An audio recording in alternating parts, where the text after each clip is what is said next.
I remember the day Marcus, my brother-in-law, finally drove out to the property. It was late August, the kind of crushing heat that makes the air feel thick enough to chew. I was desperate. Not just the garden variety desperation that comes with mounting bills, but the deep, bone-aching kind that paralyzes you when you realize the one thing you were counting on to save you is entirely useless. I'd inherited the farm from my eccentric great-aunt Vivian 6 months prior, and the paperwork alone had nearly bankrupted me. I'd poured the last of my savings into taxes and legal fees, dreaming of a quick sale, a nest egg, a fresh start. Marcus, who fancies himself a shrewd operator, had insisted on seeing it before I listed it.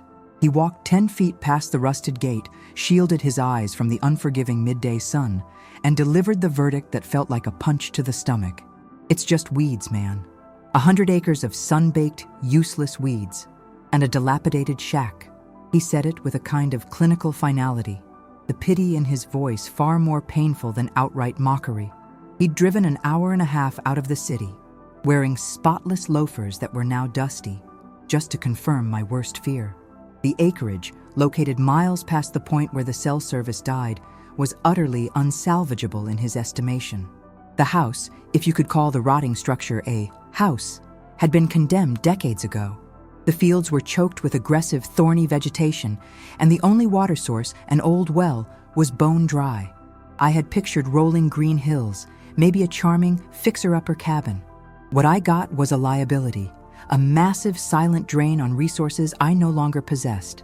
Marcus's assessment was devastating, but it was honest. "Nobody is going to buy this, Kevin," he'd continued, wiping sweat from his brow. "You'd have to pay someone to take the legal burden off your hands, and even then, they'd laugh." That conversation marked the beginning of my rock bottom. I spent the next 4 months sinking deeper into debt, clinging to the phantom hope that some obscure niche buyer, a wilderness preservationist, a hermit seeking solitude, might see value where Marcus saw only blight. I hired 3 different real estate agents. The first 2 flat out refused to list it, citing the structural decay and the prohibitive cost of clearing the land. The third, a grizzled old-timer named Chet, who looked like he hadn't made a sale since the Cold War, agreed to put a sign up, but only as a favor. He priced it so low that it was embarrassing, a number that wouldn't cover half the back taxes, and still, the phone didn't ring. The farm wasn't just weeds, it was a curse, a magnificent, sprawling monument to my complete financial failure. Every time I drove past that listing sign, weather-beaten and peeling, I felt a knot of cold dread tighten in my stomach. The inheritance, meant to be my salvation, was demanding a sacrifice I couldn't afford to pay. My great-aunt Vivian had always been vague about the property. She'd hinted at a secret, a family legacy, something more valuable than gold hidden beneath the dust. I'd dismissed it as the rambling fantasy of a woman who collected ceramic squirrels and insisted she could talk to crows. Now, facing foreclosure on my city apartment because of the farm's costs, I revisited those fantastical stories with desperate, skeptical hope. I even spent a miserable weekend out there, hacking through the dense scrub with a borrowed machete, looking for some hidden bunker or buried antique chest. All I found were ticks, poison ivy, and an alarming number of rattlesnake skins. Marcus was right. It was worthless. I was 2 weeks away from officially surrendering the deed to the county, a painful, humiliating capitulation, when the phone call came. It wasn't Chet, the sympathetic, ineffective realtor. It wasn't a potential buyer or a lawyer reminding me of an overdue payment. It was a restricted number, and I almost let it go to voicemail, assuming it was another telemarketer looking to sell me cheap health insurance. But something, a flicker of instinct perhaps, made me swipe the screen. The voice on the other end was smooth, professionally clipped, and carried the unmistakable cadence of an academic authority. "Is this Kevin Miller? The owner of the property formerly known as the Vivian Estate, near the old Granite Peak Road?" I confirmed, my voice thick with apprehension. "Yes, that's me. Who is this?" "My name is Dr. Elias Vance. I'm a consulting geologist based out of the University of Arizona, currently doing some regional subsurface mapping for a private consortium." "Mr. Miller, I apologize for the unsolicited contact, but I must ask, are you currently entertaining offers on the property?" I laughed. A short, bitter sound. Offers? Doctor, I'm practically begging someone to take it. It's been listed for 4 months. It's 100 acres of dried mud and thorny bushes. Why do you ask? Are you looking for a place to study soil erosion? There was a pregnant pause on the line, a hesitation that felt too deliberate to be a mere technical delay. It was the kind of pause that precedes a seismic shift in your reality. On the contrary, Mr. Miller, my interest is in the lithology beneath the surface. My team's preliminary remote sensing data suggested an anomaly in your specific grid coordinates. An anomaly we spent the last 4 days verifying using ground-penetrating radar and a series of core samples taken from the adjoining, unowned BLM land. He sounded increasingly excited, the professional veneer beginning to crack, allowing a rush of almost frantic energy to leak through. I felt a sudden, sharp coldness in the air-conditioned kitchen. My heart, which had been trudging along like a tired ox, suddenly began to hammer against my ribs. I thought of Aunt Vivian's whispers of something more valuable than gold. I thought of Marcus, standing amid the weeds, damming the whole landscape. An anomaly, I repeated, trying to keep the skepticism in my voice, but failing to mask the tremor of sudden, baseless hope. What kind of anomaly are we talking about, Dr. Vance? He took a deep breath, the sound whistling slightly in the receiver. The next words he spoke weren't merely professional. They were momentous, delivered with the grave reverence usually reserved for archaeological discoveries or declarations of war. Mr. Miller, I want to be upfront and entirely transparent with you. Based on the resistivity surveys and chemical analysis of the rock mass beneath your property, I have to inform you that the Vivian estate does not just contain an anomaly. It contains, by a conservative estimate, the largest known single deposit of clear quartz crystal in this region of the United States. We are talking about tonnage here, Mr. Miller. Millions of dollars worth. Your brother-in-law saw weeds. What I see, what my instruments see, is a subterranean cathedral of silicon dioxide.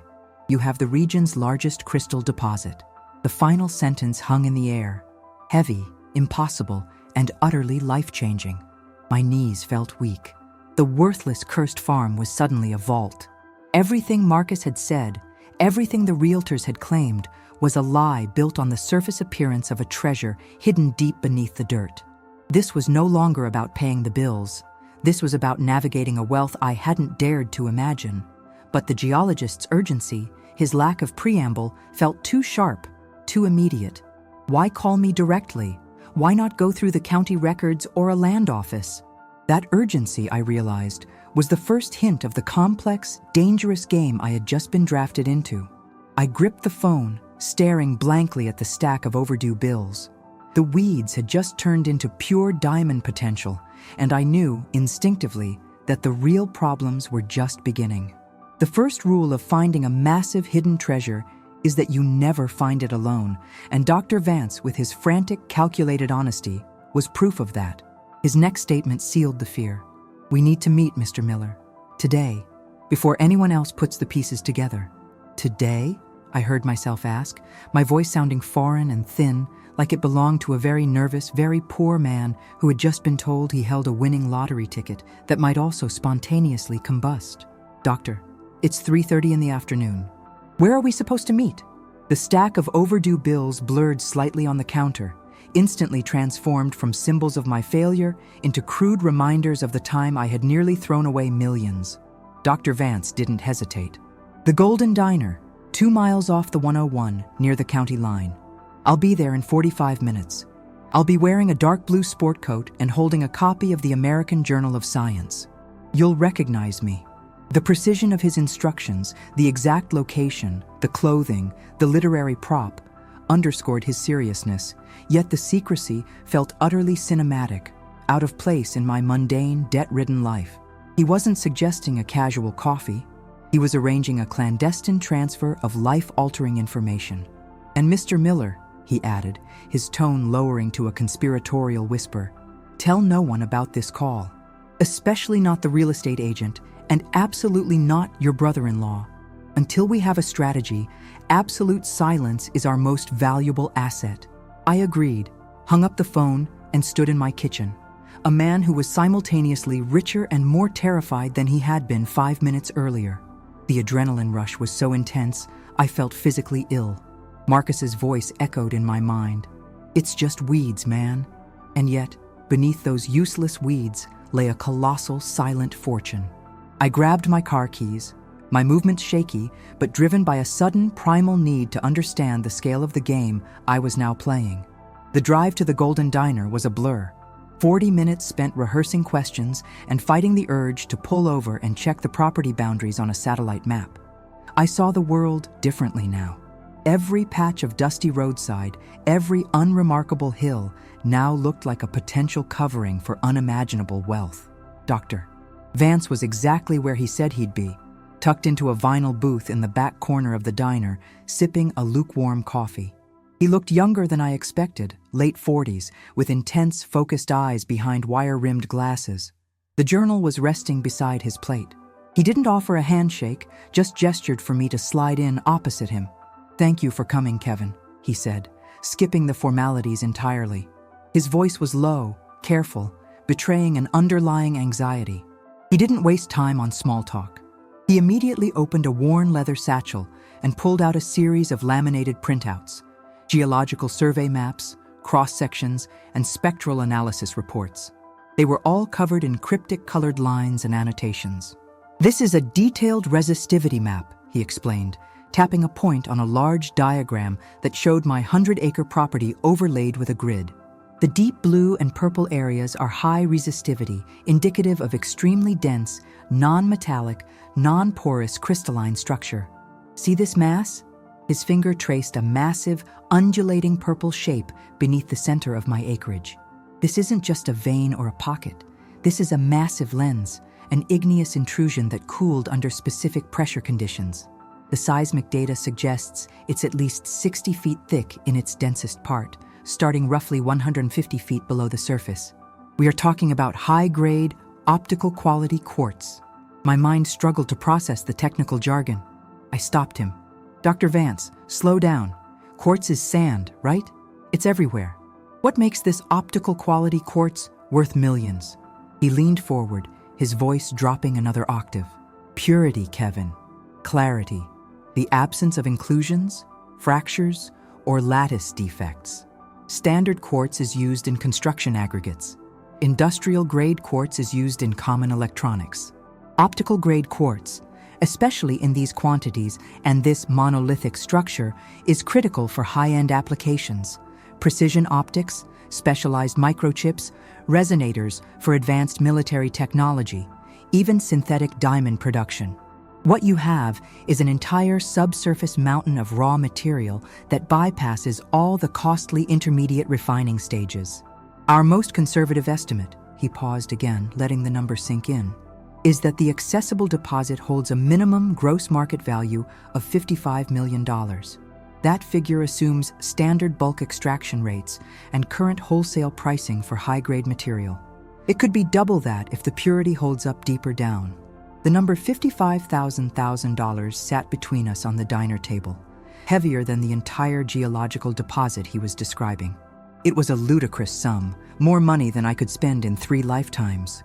But the initial shock quickly curdled into suspicion. Why was a top-tier geologist risking his career to share this with a stranger he'd never met? "Why are you telling me this, Dr. Vance? Why didn't you inform your consortium? Or better yet, why not just try to buy the property quietly, as an independent venture?" His professional composure finally fractured. He pushed his coffee cup away, rubbing his forehead wearily. "That's the core of the problem, Kevin, and the reason for the secrecy. I do work for a consortium, or rather, a subsidiary of one of the world's largest industrial minerals firms. Let's just call them the company. They are mapping this entire region, looking for exactly this type of deposit. When our remote data flagged your property, their initial protocol was to deploy 3 teams. One to confirm the geology, one to start quiet, third-party land acquisition through shell companies, and one to suppress any public data leak. I was part of the first team." He fixed me with a grave stare. "The company does not buy land at market value, Kevin. They buy it cheap, by coercion, intimidation, or by deliberately creating the appearance of worthlessness. They plan to buy your farm for $5,000 from the county once the deed defaulted, Or if you managed to sell it, they'd pay a nominal $10,000 through a straw buyer. They would then sit on it until the regional mapping was complete, and then they would move in. I have worked for them for 15 years. I've seen them destroy local communities and ruin small landowners. They plan to steal your inheritance, and they are already executing that plan. My mind flashed back to Chet, the geriatric realtor who had priced my land so low, and to the absolute silence of the market.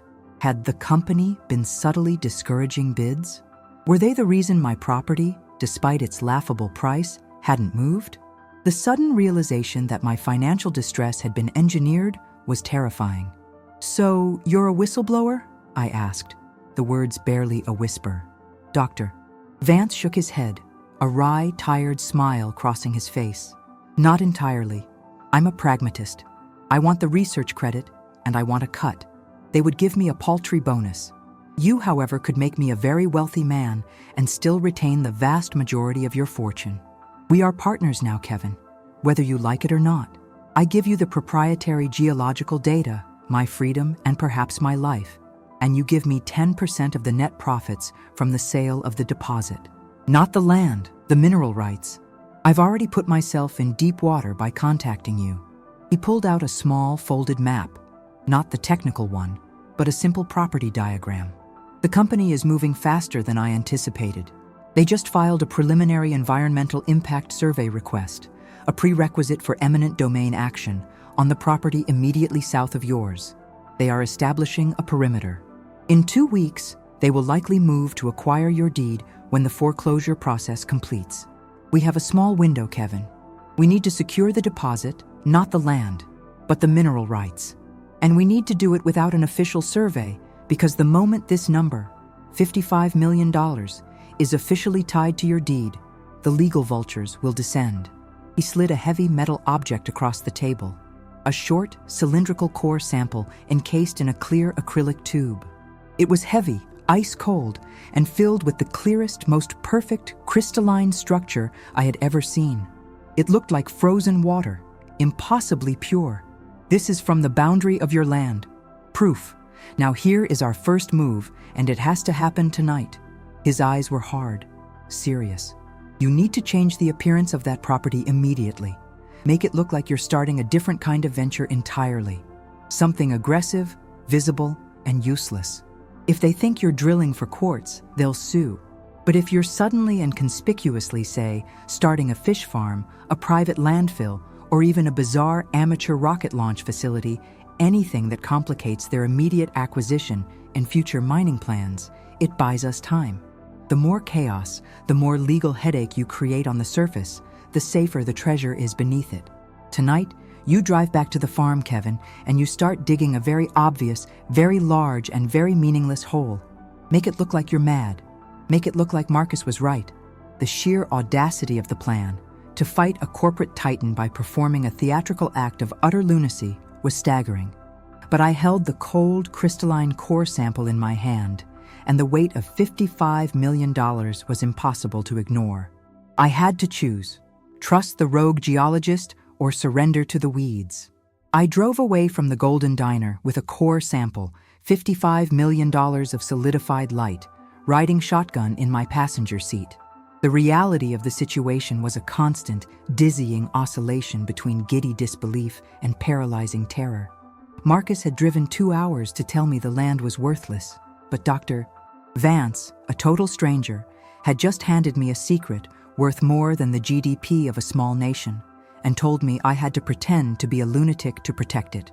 The first and most urgent task was the hole, the meaningless, visible, chaos-inducing hole. The logistical problems were immediate. I couldn't afford to buy a backhoe, and a standard rental company would demand collateral and paperwork I couldn't easily provide. Plus, their hours were closing. I needed something fast, something discreet, and something that accepted a desperate man's maxed-out credit card. After an hour of frantic phone calls, I found a small, independent equipment yard on the fringes of the industrial district, run by a man named Manny, who looked like he hadn't slept since 1985.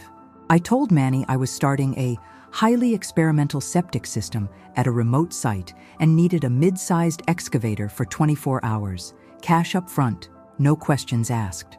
The total cost was obscene, easily wiping out the last of my available credit, but Manny just shrugged, counted the crumpled bills, and pointed me toward a rusty, diesel-smelling beast with peeling yellow paint. An old John Deere that looked ready to fall apart but had a powerful, grinding engine. He gave me a quick, mumbled lesson on the controls, and by 8 o'clock that night, I was hauling the oversized machine on a trailer, illegally speeding toward the Vivian estate. The sheer brazenness of the move, risking a major collision just to dig a hole that was meant to look insane, felt like a descent into the very madness Vance had prescribed. The farm at night was a different world. The oppressive heat of the day had given way to a heavy, silent darkness, broken only by the chirping of crickets and the occasional howl of a coyote. I wrestled the excavator off the trailer near the condemned house. The whole operation was clumsy, loud, and utterly exhausting. I positioned the machine squarely in the middle of the most obvious patch of flat land, right where Marcus had stood to deliver his damning judgment of weeds. I climbed into the cab. The diesel engine roared to life, shaking the entire machine and shattering the silence of the countryside. This was not a subtle operation. This was a statement. I spent the next 3 hours digging. It was brutal, painstaking work. The soil was indeed hard, dry clay, resistant to the bucket's massive teeth. I dug a deep, wide trench, long enough and ugly enough to suggest I was preparing for a swimming pool or a burial site, but positioned so illogically that no sane person would choose that spot. The dirt piled up in massive, chaotic mounds beside the trench, reflecting the single, harsh work light I had strapped to the excavator's canopy. Every scoop of the bucket was a confirmation of my insanity, a theatrical performance for an invisible audience. I kept checking my phone, hoping for a text or call from Vance, needing some reassurance that I hadn't just wasted my last money to dig my own financial grave. Nothing. The silence from him was as unnerving as the grinding noise of the machine. Around midnight, drenched in sweat and smelling faintly of diesel fuel, I paused, letting the engine idle. I climbed down, my body protesting the sudden stillness, and walked to the edge of the freshly dug, cavernous trench. The earth smelled dry and cold. I looked up. The stars out here were magnificent, sharp pinpricks of light in an inky black sky. It was peaceful, beautiful even, until the paranoia set in. Vance had said they were watching. I scanned the perimeter, focusing on the distant, dark tree line that marked the edge of the property. Nothing moved. Nothing stirred. Just the rhythmic hum of the cicadas and the steady, heavy breathing of the John Deere. Then I saw it. It wasn't movement in the trees, but light above them.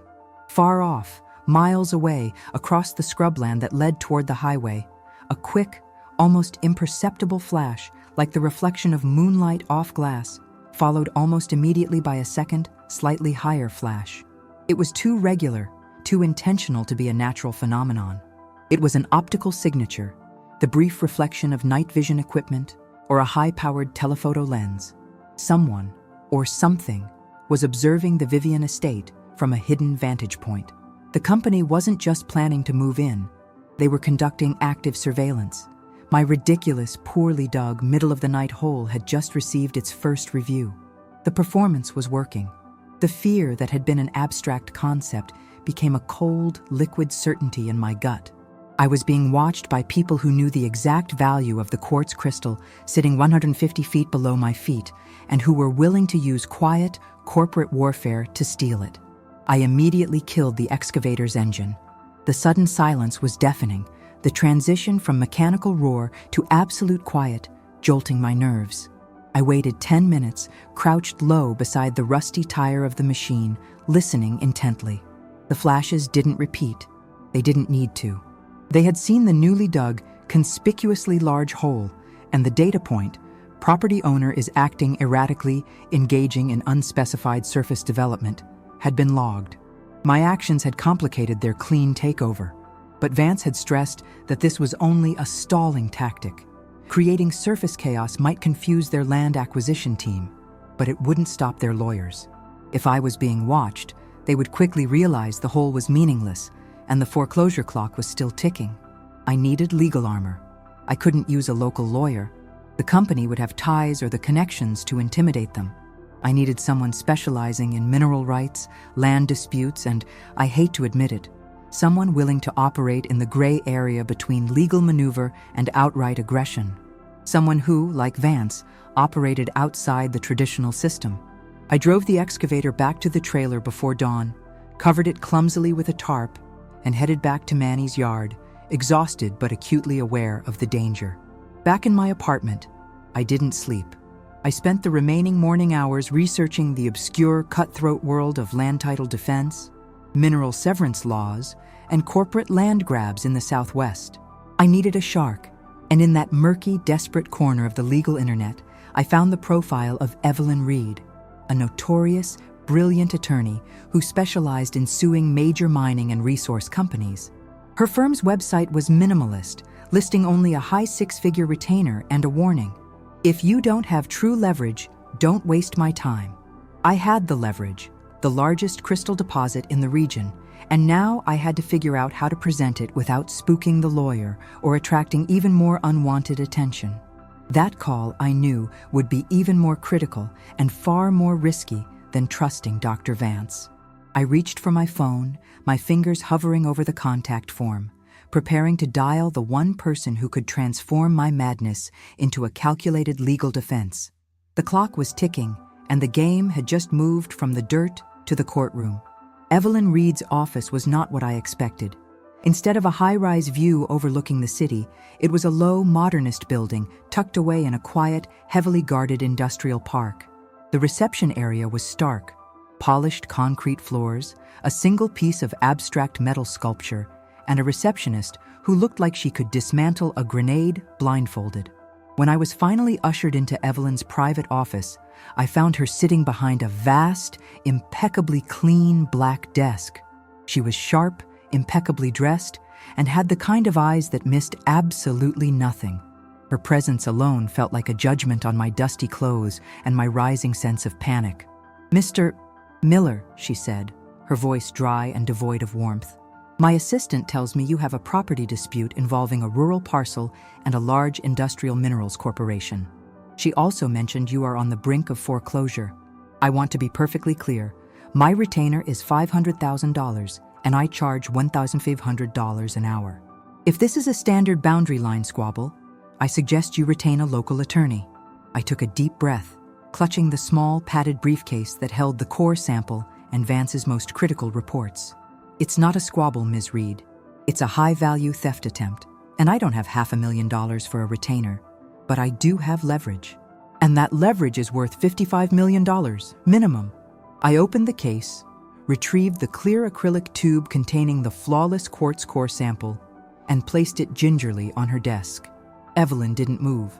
She didn't gasp or lean forward with greed. She just stared at the crystal for a long clinical moment. Then, she picked up a heavy, old-fashioned jeweler's loupe, scrutinized the sample through it, and placed it back down with an audible tap. "Quartz," she stated flatly. "Common, though that specific clarity is unusual. Mr. Miller, people don't come to me with a rock sample and a promise of future millions. They come with proven assets. You're telling me that 100 acres of abandoned dirt in a forgotten corner of the state is sitting on a major mineral lode, and the largest corporate player in the region, the company, is trying to snatch it via default." I spent the next 45 minutes laying out the entire unbelievable story. The worthless inheritance, Marcus's disdain, the unsolicited call from Dr. Vance, the detailed resistivity maps, the $55 million valuation, and the immediate need to complicate the land's title before the county took ownership. I omitted Vance's 10% cut request, focusing only on the imminent corporate threat. When I finished, the silence in the room was immense, broken only by the distant hum of the industrial park. Evelyn finally leaned back, running a hand through her short, severe haircut. The company is notorious for these quiet acquisitions. They use the law as a weapon of attrition. They don't need to win a case, they just need to ensure you lose by running out of time and money. Your eccentric hole-digging stunt was clever, but it's only a temporary distraction. We need a nuclear option, and quickly. She picked up a notepad and began sketching rapidly. The key to your survival is mineral severance.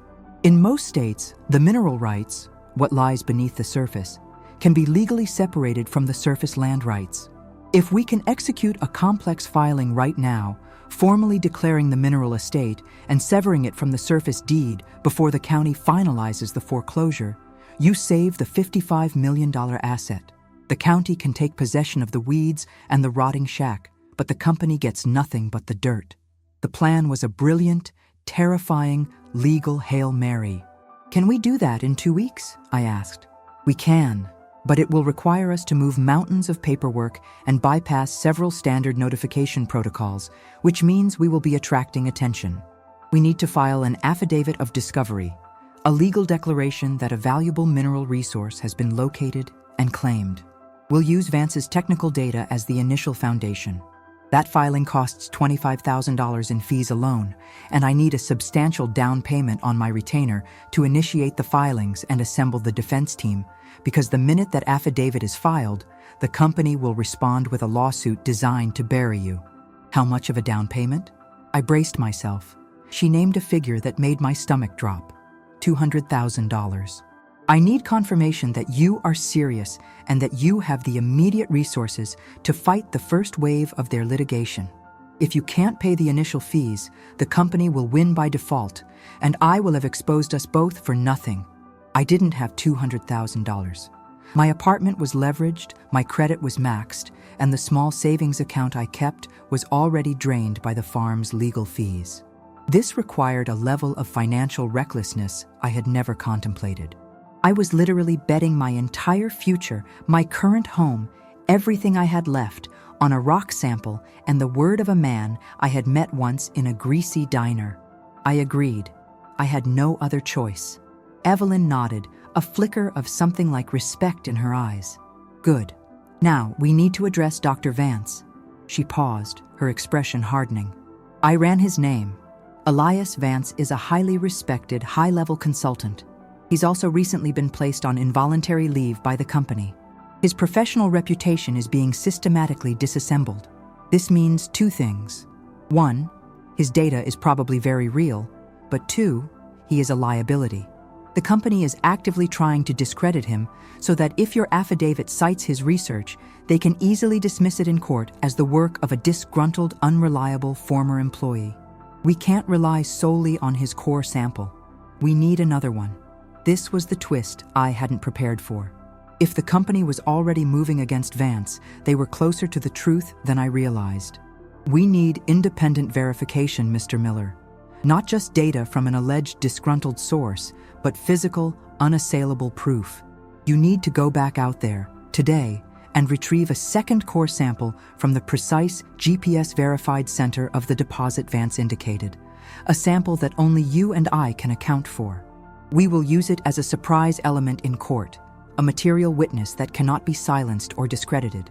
The thought of going back to the farm, especially knowing I was actively under surveillance, filled me with dread. But the need for independent proof superseded the fear. How deep do I have to go? Deeper than the hole you already dug, Evelyn said, a slight grim smile touching her lips. Vance's maps indicate the main deposit is 150 feet down, but we just need to hit the crystalline layer. Rent a portable coring rig, the kind used for geotechnical testing. Go in and out fast. And here is the most crucial part. You cannot leave the surface disturbed near the core location. You need to hide the fact that you accessed the subsurface. The hole you dug for show is fine, but the core sample must be retrieved in secret. Get the sample, seal the hole perfectly, and bring it directly back here. We file the severance affidavit 48 hours after you deliver the proof. That's our timeline. I walked out of Evelyn Reed's office, feeling the oppressive weight of a $500,000 future debt, but also armed with a lethal, surgical plan. The weeds, the dirt, the whole cursed property was now a legal battleground. My next step required me to trespass on my own land, operate heavy, specialized equipment, and steal a piece of earth from the company's watchful gaze. My heart pounded, energized by the clear, terrifying goal. I looked at the GPS coordinates Evelyn had printed out for me, marking the exact center of the $55 million Crystal Cathedral. I had to go back to the farm, and this time, I was drilling for more than just a meaningless hole. I was drilling for my life. The second trip to the farm was less about theatrical madness and more about surgical espionage. Evelyn's instructions were cold and precise. Secure a verifiable, independent core sample from the exact GPS center of the deposit. Leave no trace of the subsurface intrusion, and be gone before dawn. This time, I didn't rent the massive, loud excavator. I tracked down a compact, truck-mounted geotechnical coring rig, a specialized piece of machinery designed to take small, deep samples of rock. The rental process was even shadier, involving a pre-dawn exchange in a deserted parking lot with a man who communicated only in grunts and accepted cash wrapped in a greasy napkin.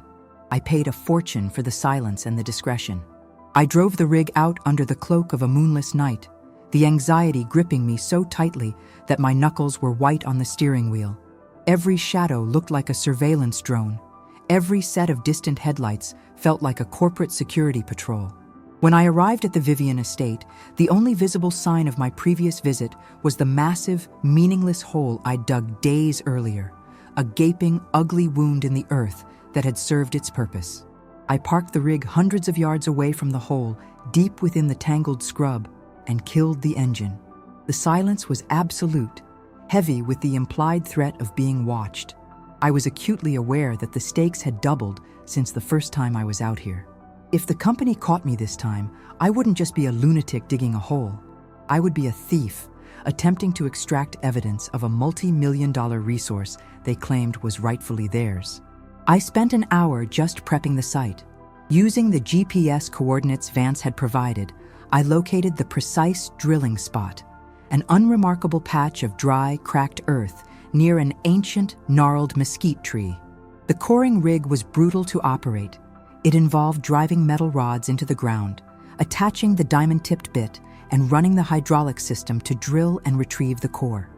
The engine was nowhere near as loud as the John Deere, but in the dead silence of the country night, the high-pitched whine of the drill biting into the rock sounded deafeningly public. I worked in desperate, frantic bursts, drilling for 30 seconds, then shutting down the engine and listening for any response. The approaching sound of a vehicle, the metallic whir of a drone. Nothing. The silence was unnerving. It felt like a trap. The drilling was agonizingly slow. I hit the dry clay, then a layer of hard shale, and finally, the ancient, dense granite bedrock. Each successive layer made the rig buck and groan, forcing me to increase the pressure and the torque. I was aiming for 150 feet, but Evelyn had said just to hit the crystalline layer.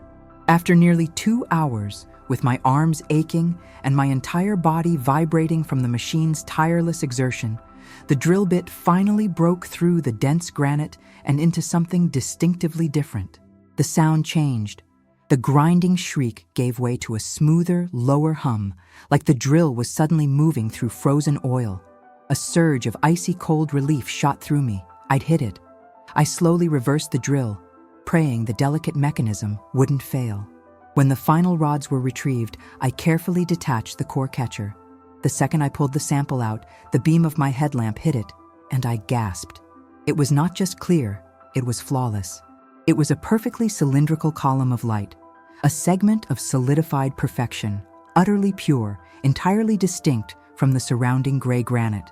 The difference between this sample and the one Vance had given me was negligible, which meant Vance's data was absolutely real. $55 million was waiting down there. I quickly sealed the core sample in a specialized opaque tube Evelyn had provided, which would protect it from UV damage and, more importantly, hide its contents. This was the unassailable proof she needed, but the moment of triumph was immediately eclipsed by a sickening realization. As I bent down to retrieve the last of the drill cuttings, I saw that the act of coring had left a faint, oily sheen on the dry ground around the site, a subtle residue from the drilling fluid designed to lubricate the bit. Worse still, in the process of rushing, I had clearly scuffed the ground around the small entry point. Evelyn had stressed no trace. I had failed. The small, meticulously hidden intrusion was still an intrusion. I spent the next 30 minutes working furiously, filling the tiny drill hole with mud and carefully smoothing the surface, using a small, specialized trowel to blend the dirt texture. It was like trying to erase a drop of ink from a sheet of sand. I was so focused on the immediate area, trying desperately to undo my mistake, that I missed the sound of the approaching vehicle until it was almost upon me.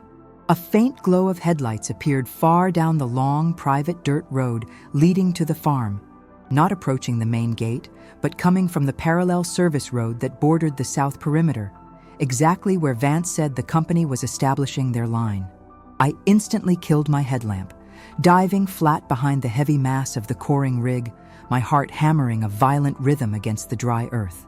The vehicle, a black, unmarked SUV, didn't come onto my property. It stopped precisely at the perimeter line. But then, a high-powered beam of light, much stronger than the surveillance flash I'd seen before, swept slowly across the property, traversing the ground until it hit the location of the old hole. It paused there for a long, analyzing moment, confirming the madman was still active. Then, the beam swung to the right, sweeping past the section of scrub where I was hidden. For one terrifying second, the light passed directly over the drilling rig. I squeezed my eyes shut, praying the dark tarp I had thrown over the machinery was enough to hide the bulk of the rig. The light kept moving, but as it did, I heard the faint, metallic click of a heavy camera shutter. They hadn't stopped because they didn't need to. They had seen something that interested them. The SUV didn't linger. It backed up slowly, its taillights receding into the dark night. I stayed frozen behind the rig for another 20 minutes, shaking uncontrollably. The cold metal of the crystal sample pressed against my chest. They hadn't seen me, but they had definitely seen the rig. The subtle tracks of the heavy tires, the slight disturbance of the scrub. They would analyze that footage, and they would know that my supposed madness had just taken a very technical, very specific turn. They knew I was drilling. My shallow, distracting hole had bought me days. This deep, silent intrusion might have just bought me an immediate, violent confrontation. I was no longer a hapless landowner. I was a thief with millions in proof, and they had just caught me in the act. I packed the sample, started the engine, and drove off, leaving the farm to its dangerous secrets, knowing that the company's next move wouldn't be legal maneuvering. It would be personal. I drove through the remaining hours of the night in a state of high-alert panic, the sample tube vibrating softly against the center console. The black SUV hadn't followed me off the service road, but the image of that bright, sweeping beam and the metallic click of the camera shutter were burned into my memory. They had proof that I was drilling, and their next move would be immediate and likely aggressive, designed to seize the evidence before it could be formalized. I couldn't risk going back to my apartment. I drove straight to Evelyn Reed's office, arriving 2 hours before sunrise. I didn't wait for the receptionist. I used the secure after-hours keypad she had given me and let myself in, my heart pounding a desperate rhythm. Evelyn was already there, sitting behind her massive black desk, looking as fresh and composed as if she hadn't been up all night preparing high-stakes legal documents. She took the opaque tube, opened it, and examined the flawless crystal core under a powerful desktop light, her expression unreadable. She ran a chemical spot test, analyzed the lattice structure with a handheld meter, and finally looked up, a thin, satisfied smile curving her lips. "It's perfect, Mr. Miller. Optical-grade. This is better proof than any affidavit, any map.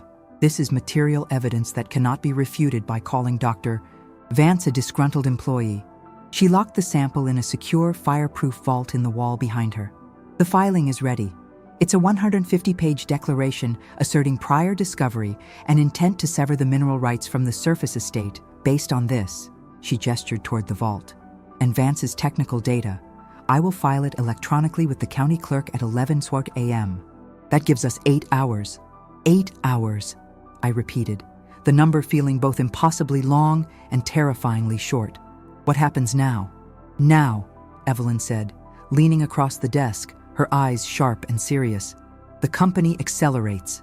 They know you have the evidence, which means the affidavit is coming. They will try to physically seize the land or discredit you entirely before 11 a.m. You are no longer safe. Do not go back to your home. Do not answer your phone. Get a room in a high-traffic generic hotel, pay cash, and wait. At 11:01 a.m., you will be a millionaire on paper, but you will also be the legal enemy of a multi-billion-dollar corporation. They will be looking for leverage against you, anything at all. Be a ghost."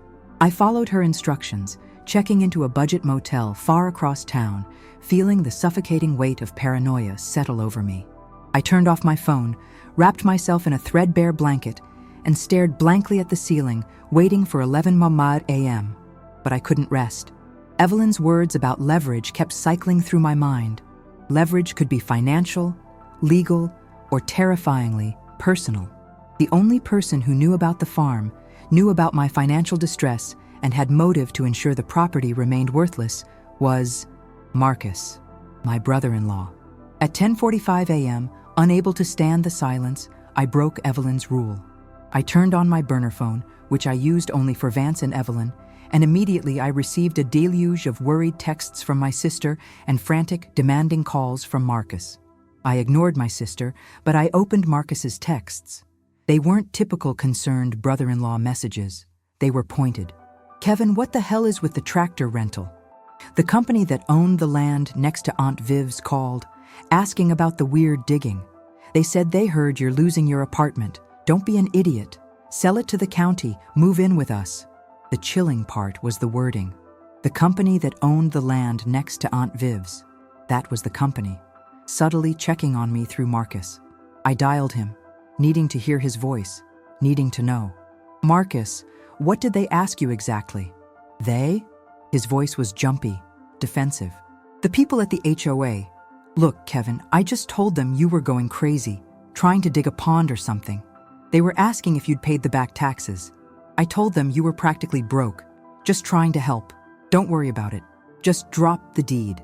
It's what everyone is telling you to do." He wasn't a corporate spy. He was worse. He was an unwitting asset. He hadn't been reporting me for money. He had been reporting my desperation, my vulnerability, to the corporate scouts simply because he believed he was being helpful and concerned. His assessment of just weeds had been their first, most effective reconnaissance, ensuring the land looked worthless to me and to potential buyers. He had unknowingly been sealing my financial fate for months. The company didn't need a whistleblower. They had a clueless, well-meaning relative who was happy to give them all the personal and financial leverage they needed. As I hung up, the clock on my phone hit 11 a.m. I immediately received a text from Evelyn. "Filed. Title severed. You are legally secure."